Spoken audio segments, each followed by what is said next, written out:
The helpful hero.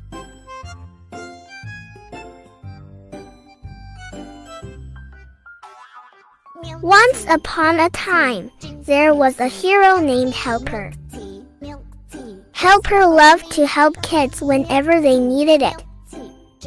One sunny day, Helper saw some kids struggling to get their ball from a tree. "I'll get it for you," said Helper, and he reached up and grabbed the ball with his strong arms. Later, on the way home from school, Helper saw a kid whose backpack had fallen in a puddle. "Let me help," said Helper, and he used his powers to make the backpack clean and dry. Finally, Helper heard some kids in trouble at the playground.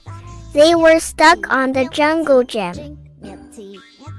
"Hold on tight, I'll help you down," said Helper, and he climbed up and helped each kid down safely.